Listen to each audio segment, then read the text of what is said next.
रिकोडन शहर हमेशा से एक अजीब सी खामोशी लिए हुए था, लेकिन किसी ने नहीं सोचा था कि यह वह जगह बन जाएगी जहां बच्चे बिना किसी स्पष्टीकरण के गायब हो जाएंगे। पहले ही दिन से बच्चे एक के बाद एक गायब होने लगे। पीछे छोड़ गए केवल उलझन और दुख। माता पिता ने शहर के हर कोने को खोजा, परित्यक्त रेलवे से लेकर अंधेरे जंगल के किनारों तक। फिर भी कभी कोई सुराग नहीं मिला, कोई आवाज नहीं, कोई निशान नहीं, बस खालीपन। फिर अचानक सूरज गायब हो गया। शहर एक भयानक घटना में डूब गया, जिसके बारे में लोग बाद में फुसफुसाते हुए कहते थे कि यह 8 रातें थीं। लगातार 8 रातें बिना दिन के उजाले के, केवल ठंडी अंधकार जो उनकी खिड़कियों से टकराती थी, समय और डर को एक साथ खींचती थी। रिकोडन में हर व्यक्ति ने उन रातों के दौरान महसूस किया कि कोई उन्हें देख रहा है, कुछ पुराना, कुछ धैर्यवान। गायब हुए बच्चों में रिक भी था, एक शांत लड़का जिसकी गुमशुदगी से सब कुछ शुरू हुआ। कोई नहीं जानता था कि वह जंगल में गहरे एक अजीब प्राचीन पेड़ के नीचे लेटा हुआ था। एक पेड़ जिसे अंधकार आने से पहले किसी ने कभी नहीं देखा था। रिक मरा नहीं था, लेकिन वह जागा भी नहीं था। वह पेड़ की जड़ों के नीचे जमे हुए थे, एक अप्राकृतिक नींद में फंसे हुए थे, जैसे जंगल ने खुद उसे जाने से मना कर दिया हो। जबकि उसका शरीर स्थिर पड़ा था, रिक की आत्मा को एक ऐसी जगह खींच लिया गया जिसे केवल भूले हुए फुसफुसाहटों में जाना जाता है, एक दुःस्वप्न आयाम जिसे नर्क का सपना कहा जाता है। वहां उसने सच को बहुत देर से जाना।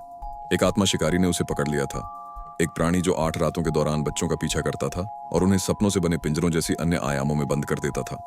उस दुःस्वप्न की दुनिया के अंदर रिक ने नियमों को खोजा। अगर कोई बच्चा 8वीं रात के समाप्त होने से पहले नहीं जागता, तो उनकी आत्मा को हमेशा के लिए आत्मा गार्ड द्वारा ले लिया जाएगा, जो आत्मा शिकारी से भी कहीं अधिक भयानक होता है। लेकिन जागना भी मुक्ति नहीं था।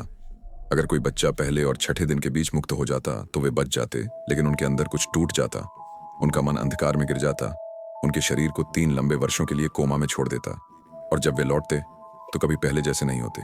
कोई बचने का रास्ता नहीं था, कोई परिपूर्ण अंत नहीं था, केवल जागने के लिए लंबे समय तक जीवित रहने की एक हताश लड़ाई थी।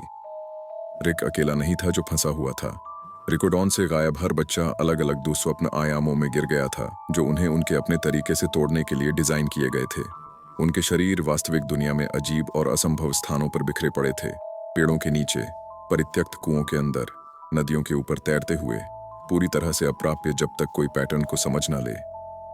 अब 8वीं रात के समाप्त होने से पहले केवल एक रात बची थी। रिकोडॉन के लोगों ने अंततः भयानक सच्चाई को समझा। बच्चे गायब नहीं थे, वे अन्य आयामों में धीरे धीरे मर रहे थे। उनके पास केवल एक अंतिम मौका था, एक आखिरी रात यह पता लगाने के लिए कि प्रत्येक बच्चा कहाँ सो रहा था, और उन्हें बाहर निकालने के लिए, इससे पहले कि उनकी आत्माएं हमेशा के लिए ले ली जाए।